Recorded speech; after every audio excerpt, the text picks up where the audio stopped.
Well, hello. How are you doing today? Good. Glad. On this beautiful morning or afternoon or evening or night, whenever you're watching this, I hope this is a help to you, a blessing to you. Start with our Thanksgiving thoughts for today.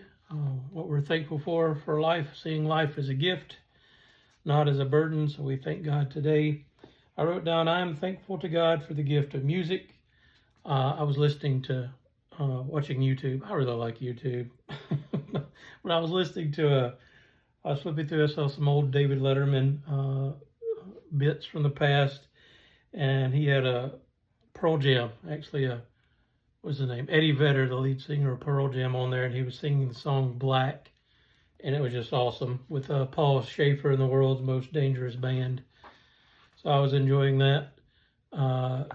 Just enjoying music. The worship at church yesterday was really good. So I'm just grateful for the gift of music that God has given us.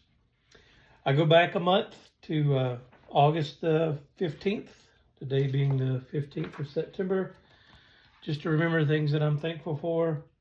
I am thankful to God for the gift of getting to sleep in. Apparently I got to sleep in that day. A healthy breakfast. I got up and I had my normal breakfast, but it's pretty healthy now. Yogurt, blueberries, Greek yogurt, which I always hated yogurt, especially Greek yogurt, until the last year, but now it's one of my favorites. Greek yogurt, blueberries, walnuts with cinnamon. I got to walk my dog, Natasha, in the shade. It was nice. And I got to talk to my mother, even though she's so far away. I got to talk with her. Go back a month to July the 15th. More things to be grateful for to God. I am thankful to God for the gift of my sister Kim. She loves to joke. She and I love to joke together. And she's been on through a lot and health-wise, so I'm praying for her. Go back to June the 15th. I am thankful to God for the gift of being Elizabeth's father on this Father's Day. So you just remember back to holidays when you do stuff like this. So I'm Elizabeth's dad, and I got to be grateful for that day. My mother told me yesterday, actually, said, you got a beautiful daughter. You ought to thank God for her every day. And I try to. So I could go back to May 15th, but May 15th is the one day since I started this Thanksgiving journal, since May the 5th, that I did not write something down. So, and that's all right if you miss a day. You start again the next day or the next day or whenever you have the time. So now we go to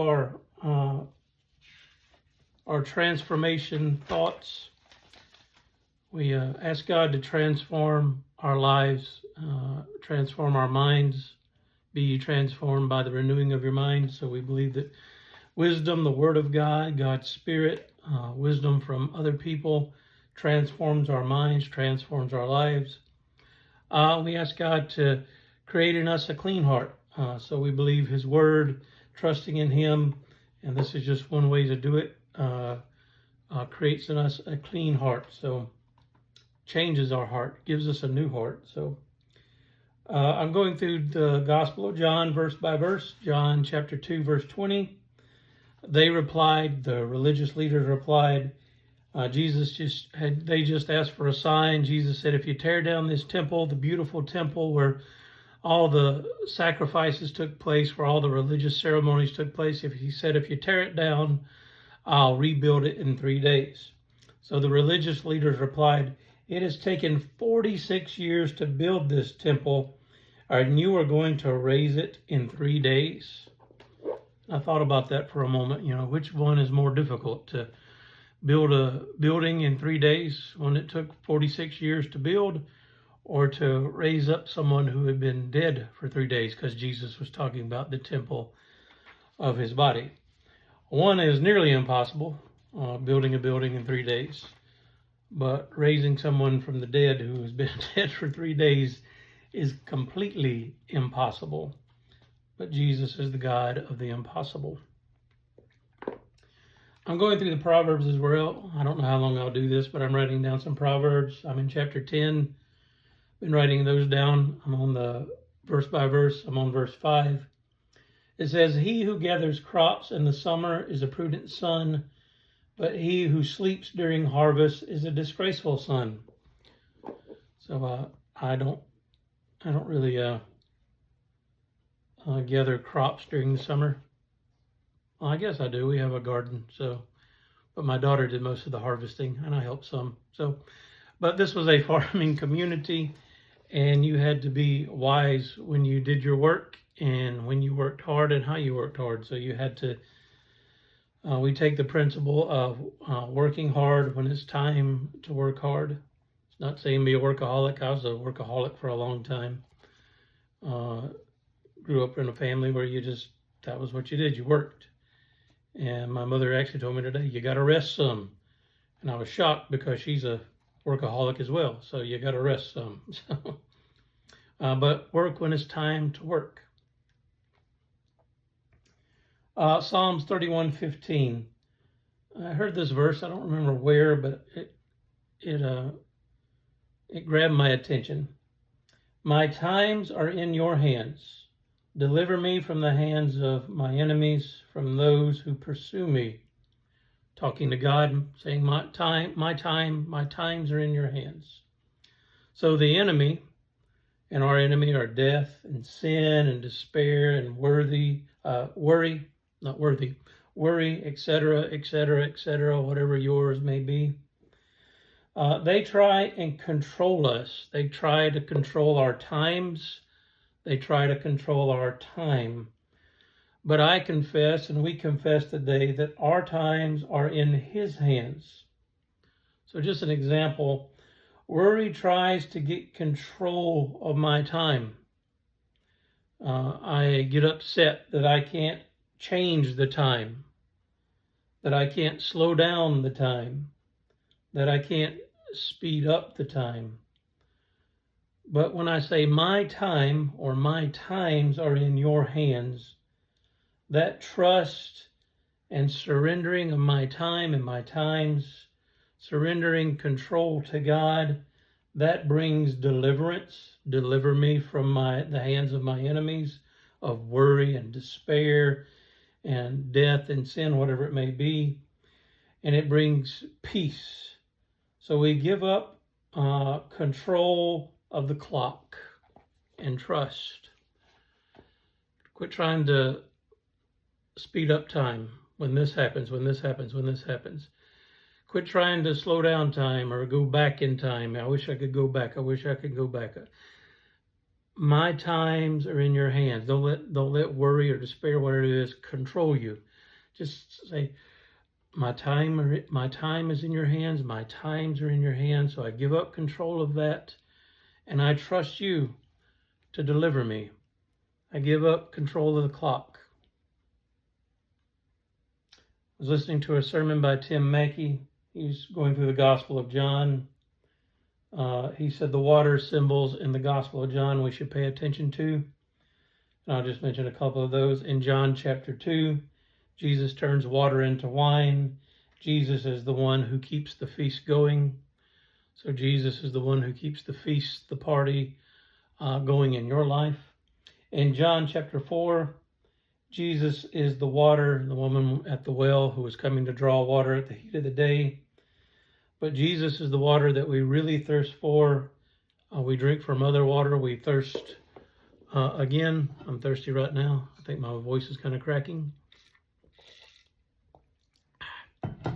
But I'll get thirsty again. My voice will be cracking again probably before I finish the video.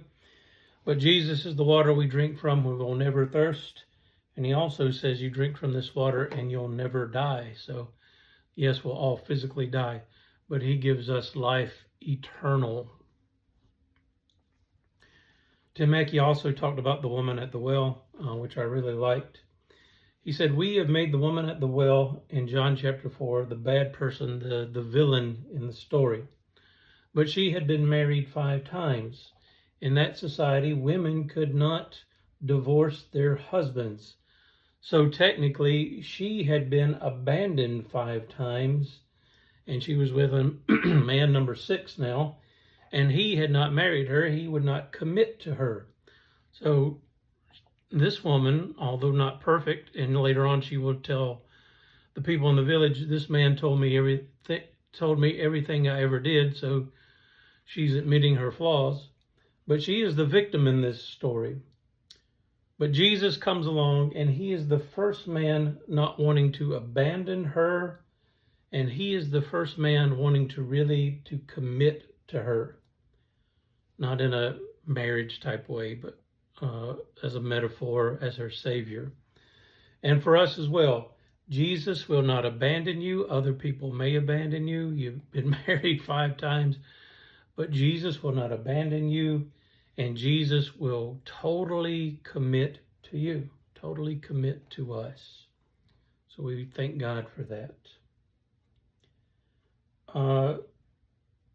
Another sermon by Tim Mackie from Genesis chapter 15, verse 6, telling us to be righteous, to be right with God, and to do right by God.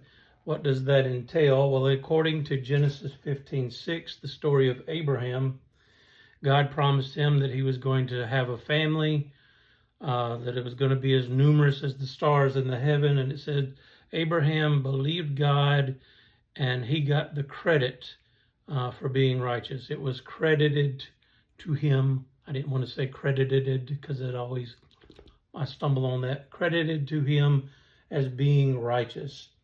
So the ultimate thing we do to be right by God and with God is to trust and receive. Trust that God is at work to do something that I could never do. Abraham could never make a family as numerous as the stars in the sky. He couldn't even have a child on his own. He was childless, and he was an old man. His wife Sarah was an old woman. So he just had to believe God, and it was credited to him as righteousness. So we believe that God can do things that we could never do, and we trust him, and then we are righteous with God. And the last one for today, and I'll let you get off of here because you're tired of hearing my voice crack. Water. Is from another Tim Mackie sermon. He's the Bible Project guy, if you've heard of him. Exodus 30:14. He's talking about the children of Israel escaping Pharaoh and Pharaoh coming after them when they're at the Red Sea. If you've seen the movies, if you read the scriptures, the army is chasing you. You're trapped by a big body of water, the Red Sea, and your leader Moses says, don't do anything. He didn't say, take up your sword, we are going to war. He said, no. He said, don't be afraid. Stand firm. Do nothing, and you will see the deliverance, the salvation of the Lord. And that's the first time we hear the word salvation in a narrative form in the scriptures, in Exodus chapter 30, verse 14. It means when the embodiment of evil, when Pharaoh, when the serpent himself is chasing you down and there's no escape, and you know he's going to take you out. There's a big body of water. There's an obstacle in front of you, around you, behind you. You can't escape. He's going to slaughter you. What you should do is stand firm. Don't be afraid, and trust that God is able to save, able to deliver. Salvation in that the Hebrew word is Yahshua or Yeshua, which we get the word Jesus from. Stand still and see the Yahshua, the salvation, the Jesus. Jesus is our salvation. So when you're trapped and the enemy is coming after you, there's no way to escape. Don't pick up the sword and go to war and turn around and start fighting. Nope. Stand firm. Don't be afraid. And believe that God is your salvation. Trying to believe that. Asking God to give me righteousness as I believe him. And I pray the same for you. God bless you today. God make his face shine upon you, bless you, be gracious to you, and go in peace. God bless.